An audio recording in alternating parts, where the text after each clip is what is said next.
Assalamualaikum warahmatullahi wabarakatuh. Perkenalkan, nama saya Dafalung Alfariki dengan NPM 2308260069, Stambuk 2023. Hari ini saya akan menjelaskan tentang sistem perkemihan sebagai tugas remediasi pada blok Basic System Organ of Special Sense, Reproduction, and Urinary Tract.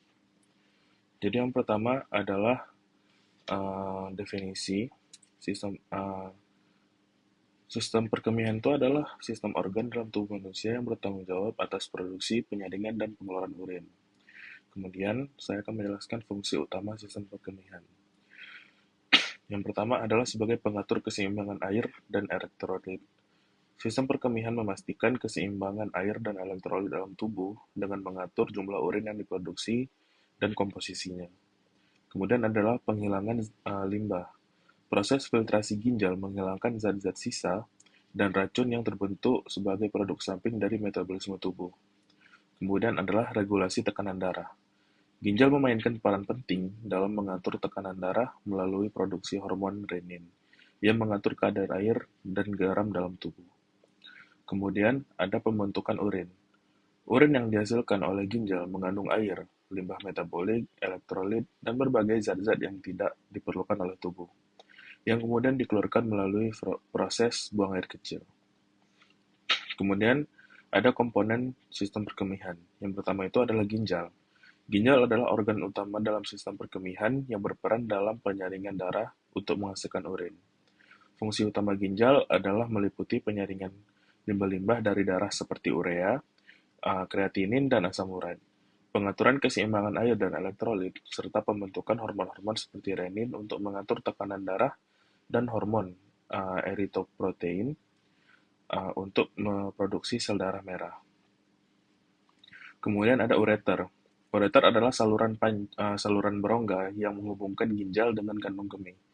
Tugas utama ureter adalah mengalirkan urin dari ginjal ke kandung kemih melalui gerakan peristaltik. Kemudian ada kandung kemih atau vesika urinaria. Kandung kemih adalah organ berongga yang berfungsi sebagai tempat penyimpanan urin sebelum dikeluarkan dari tubuh. Ketika kandung kemih itu terisi, saraf-saraf di dindingnya akan memberi sinyal ke otak bahwa kandung kemih perlu dikosongkan, yang menyebabkan kita merasakan dorongan untuk buang air kecil. Kemudian ada uretra. Uretra adalah saluran yang menghubungkan kandung kemih dengan lingkungan luar tubuh.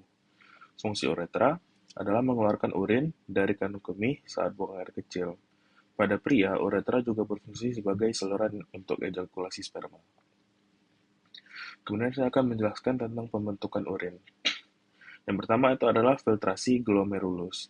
Proses dimulai di glomerulus, yaitu jaringan pembuluh darah kecil di dalam ginjal. Glomerulus berfungsi sebagai penyaring primer, memisahkan zat-zat yang terlarut seperti air, elektrolit, glukosa, urea, kreatinin, dan zat-zat sisa lainnya dari darah yang masuk ke dalam nefron. Kemudian ada reabsorpsi. Setelah difiltrasi, sebagian besar zat-zat penting seperti glukosa, air, dan elektrolit itu diserap kembali ke dalam tubulus ginjal untuk dipertahankan oleh tubuh. Proses ini terjadi di tubulus proksimal, tubulus distal, dan di ansa Hadle. Kemudian ada sekresi. Beberapa zat tambahan seperti ion hidrogen dan kalium disekresikan kembali ke tubulus untuk dieliminasi lebih lanjut dari tubuh. Yang kedua, ada transportasi urin ke kandung kemih. Itu melalui ureter. Urin yang telah dibentuk di ginjal dialirkan ke kandung kemih melalui ureter. Gerakan urin melalui ureter didorong oleh kontraksi peristaltik otot-otot di dinding ureter. Kemudian ada penyimpanan urin di kandung kemih. Kandung kemih berfungsi sebagai tempat penyimpanan sementara urin sebelum dikeluarkan tubuh. Ketika kandung kemih terisi, sensor-sensor pada dinding kandung kemih memberi sinyal ke otak untuk merangsang kebutuhan buang air kecil. Kemudian ada pengeluaran urin melalui uretra. Urin dikeluarkan dari tubuh melalui uretra selama proses buang air kecil. Panjang uretra bervariasi antara pria dan wanita. Dengan uretra pria juga berfungsi sebagai saluran untuk ejakulasi sperma. Kemudian ada regulasi cairan dan elektrolit. Ginjal mengatur keseimbangan cairan dan elektrolit dalam tubuh dengan mengatur jumlah urin yang diproduksi dan komposisi elektrolitnya.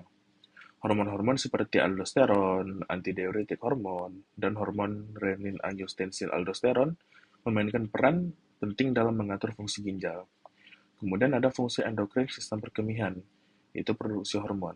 Ginjal juga memproduksi hormon-hormon penting seperti renin yang terlibat dalam regulasi tekanan darah, eritropoietin, stimulasi produksi sel darah merah, dan aktivasi vitamin D yang penting untuk kesehatan tulang. Mungkin itu saja yang bisa saya sampaikan. Referensi sudah saya cantumkan di bawah. Apabila ada kekurangan saya mohon maaf. Saya akhiri.